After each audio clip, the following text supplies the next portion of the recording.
Hashtag cancel Korea. Philippines in your area. Age. Gusto nyo mga cancel, ako nga pala si Mocha Frappuccino para maganda na legit fake news sa Pilipinas. At ang tagal ko na gusto sabihin yun. Tagal na tayo hindi nagkakaroon ng balita ngayong taon. So ngayon simulan na natin. Nag-trending kamakailan ng hashtag cancel Korea sa Twitter dahil sa isang pangyayari sa TikTok. Isip mo na nagsama-sama ang TikTok at Twitter. Alam mo, may kahangalan na magaganap. Simula ito kay Bella Porsche na isang kilalang Filipina TikToker na mayroong 17-18 million na ngayon na followers. At dito sa mismong video na ito, ang pinagsimulan nito dito.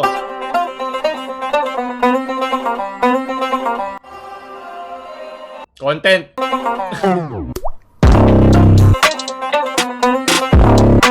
Dito mismo nagsimula ang lahat sa pagtaas sa kanyang kamay. Itong tattoo na to ay maraming sabihin natin nagalit o na-offend ng mga Koreano sa kanyang tattoo at siya ay nag-sorry dahil ito ay hindi ko kailanting konteksto. Ito ay isang marka o isang parte ng marka ng imperialism flag ng Japan. At kung maalala nyo sa ating kasaysayan sa mundo, yun yung panahon na marami namatay at gera at digmaan. Ito yung bandera na iminawagayway ng mga Hapones ng World War II.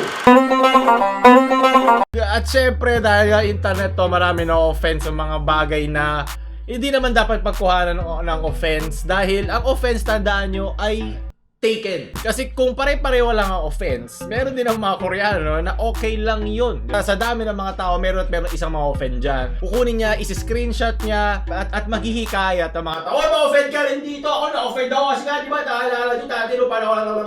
May karapatan siyang magalit, pero yung pag-cancel sa kanya dahil lang dito, na kung mapapansin mo, hindi nga watawat. Malay mo, yung epekto lang ito yung sikat ng puso. Kumbaga, ang kahulugan ay nag-iiba-iba. Depende kung sino ang tumitingin. If you don't, I will look for you.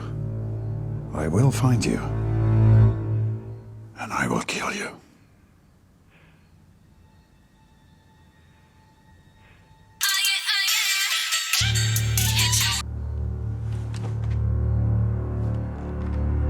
Meaning lies on the beholder. And so, may mga nagamit. Siyempre may mga magagalit sa kanya. Poor the uneducated short people. Ito yung mga screenshots na sabi ko sa'yo taken out of context. Ito mga sabihin na nating mga toxic na tao ay ginagawa nilang parang imahe ng buong Korea. Diba? Buong South Korea. Sigurado mo hindi kasama ang pag-cancel sa North Korea. Wala naman silang internet doon na makakasalamuhan natin.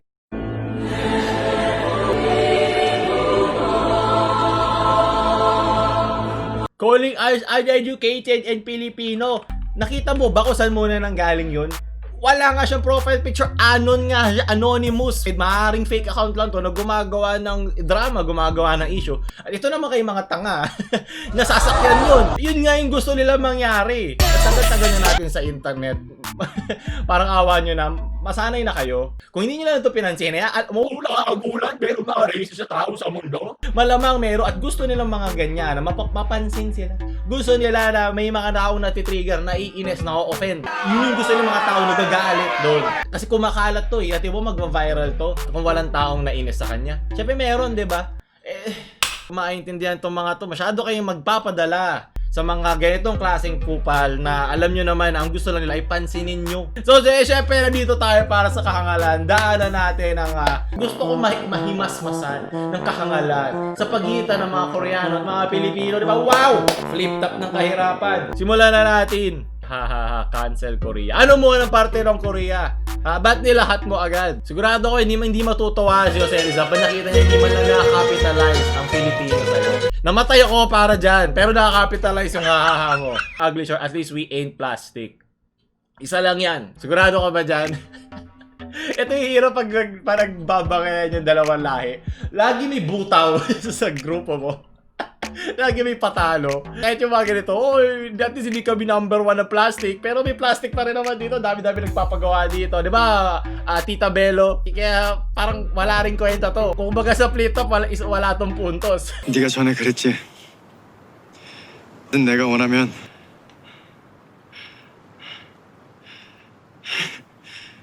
나 너랑 Oh, galing kay Army. Ooh. Hashtag cancel Korea. Why you hate us? Because of our skin?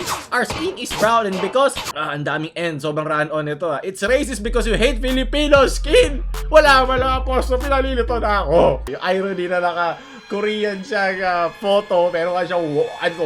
Meron nga siyang 7 dito na...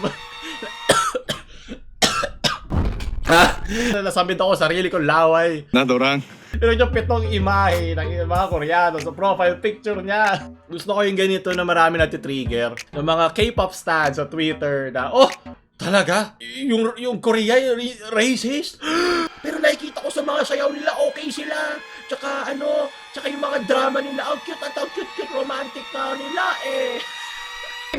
Katahimikan! Okay na, at least nasimulan na ang kanilang pagmulat sa realidad ng buhay. Lol, belittling us Filipino. Oh, buta na capitalize. Jose Rizal, maraming salamat. Namatay ka para dito. And saying we're ugly and short people. I salute Sandara Park. Imagine, she's a pure Korean. She decided to live here in Philippines and defend us to... Huh? Defend us to Korean people? Bakit? May sinabi ba May sinabi ba siya? Ha? Kailan siya pumunta rito para i-defensan? Sadali. Wala naman niya sinabi. Kailan niya tayo dinofend? Kailan tayo dinofend? September 9 to, di ba? Wala nga siyang post yung wala September pinagsasabi mo. Dahil nagtrabaho dito sa Sandara Park, sa Pilipinas. Dinedepensahan niya tayo sa mga Koreano ba? Magaling mga Pilipino. Putam nito naman. Galing kay Dubu. Diri sa kalibutan, 14 pa'y edad ki ay Hey! Ang bias mo! Hey! Di ka tingala, kaya sa uyuan. Ipatri na gila, ipabaog ang pilog. Ba't ba tayo nag-aaway-aaway dito? Eh! Bukan paburuton, magpa-injection. Bias sa yawa. Pabugduhon, butang at panapton. Murag mga wapag magawas sa gabi. Paggamit sa lalaki, nadala ang tai. Hey! Yung inday, ayaw na pagdina. Pengalidad na komedya ng Pinas. Hey! Na ang kalibutan, ang butas na kamidagan, mahadlo Dapat ako nagkape. In fairness, mga tayo, di na yun mapunga. Puta kami nito lang ito. Bakit tayo nag-aaway-aaway, diba? Kung marunong magbisaya ang ating mga bias. Puta, lahat nag-i-interconnect. Puta kami nito. Sunod. Has finally defending our own country. Nakakatawa na sabi na pupunta dito mga Koreano para mag-aral ng English. Pero tayo nga mali-mali English natin, diba? Ito na naman tayo. Hindi na naman tutugma yung bala dun sa baril, eh, no? Our country, our priority. Hindi, wala akong pinapanigan dito. Para kahit anong klaseng racism ay kakupalan, di ba? Hindi ka mas nakakaangat sa isang racist sa tao kung babawian mo ni sila ng mga racist na banat. Away high school bata na naman to na wala namang kapupuntahan. Andito lang ako para pagtawanan yung mga katangahan ng Koreano at mga Pilipino. I may like your songs, your cultures, and I even want to study in Korea. But I love my country. I'm gonna put my light stick down and proudly raise my flag.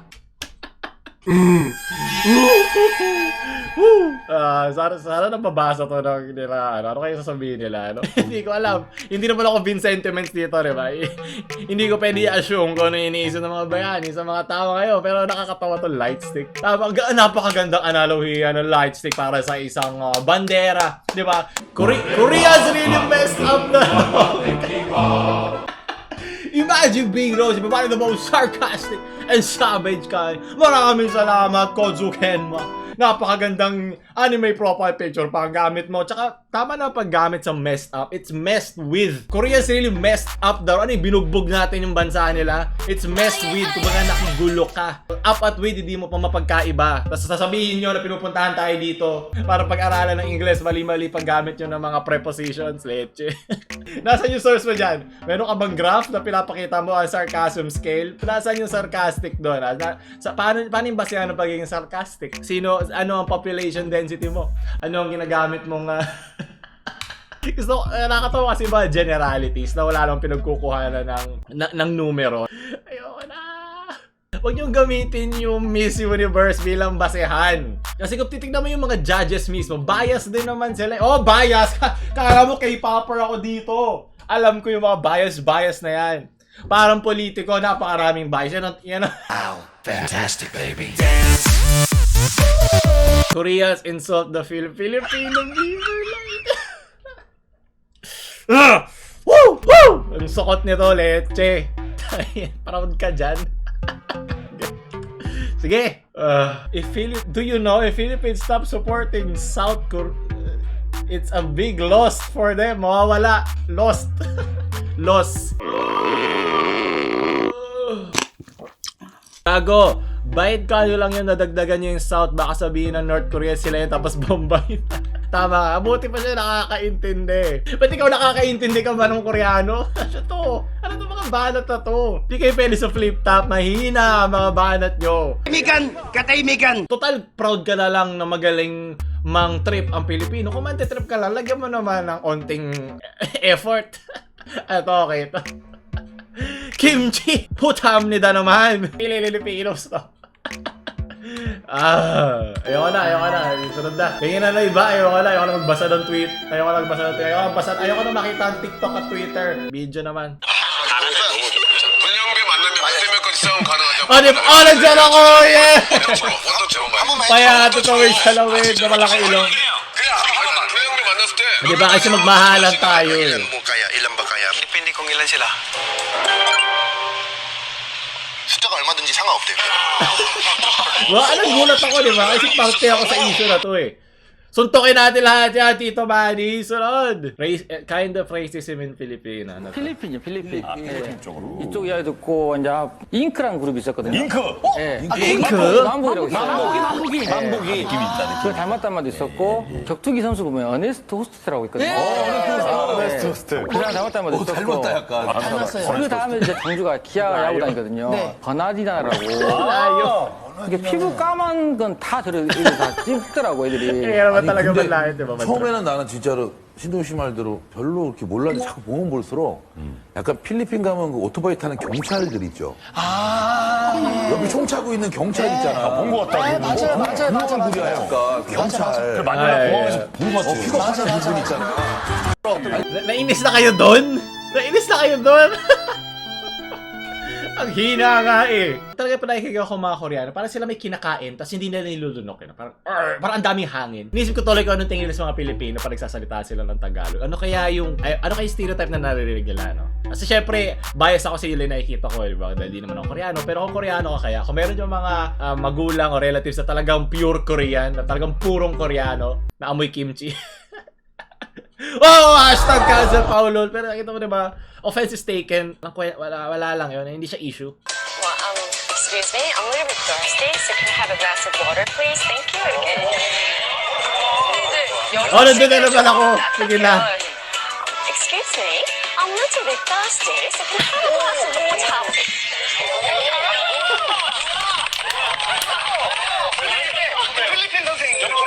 Pilipino. 시군요. 조금 발음이 돼요. I'm a little bit thirsty, so can I have a glass of water? Alam mo, sa lahat ng biro, meron siya onting katotohanan eh, di ba? Siyempre, hyperbolic eh. Ino-OA-an mo siya to prove a comedic point. Humor is subjective, offense is subjective, depende sa tao makakatik. Pag pupunta kang Divisoria, ganito naman talaga sila mag-Ingles eh. Hindi lahat, pero nakarinig na talaga ako ng ganyan mag-Ingles. Pag take offense ka dyan, ibig sabihin insecure ka lang. Di ba dapat ka una mo laitin sarili mo? Hindi ba mas healthy sa isang tao na marunong silang biruin ng sarili nila? Ayun ako. Siyempre, hindi na ako nagulat dahil Twitter to, ng Supremo, ng Twitter, na lahat, no, pwedeng pagkuhanan ng iinisan nila kasi wala namang magandang content sa Twitter kundi yung mga isyong nilalabas sila doon. YouTube lang malakas. Tsaka syempre, sige na, pabigyan mo na ang Facebook ng kahirapan. Sunod! Galing kay Leia. Filipinos cancel Korea. Also Filipino. Porket cancel Korea, lahat na agad. So yun, sa sobrang walang alam yung mga tao nagsimula nito, hindi man nila ni sinabing South Korea. Bakit pareho? Hangal. Mga hangal. Galing kay hotdog ni Alhur. There goes he's so base. Filipino and Koreans are both. Diba kita mo? Dahil binawian ng mga Pilipino ng kaparehong racism, ang sinabing racist ng mga Koreano, nawala na yung ating pedestal. Nawala na yung tinatapakan mo.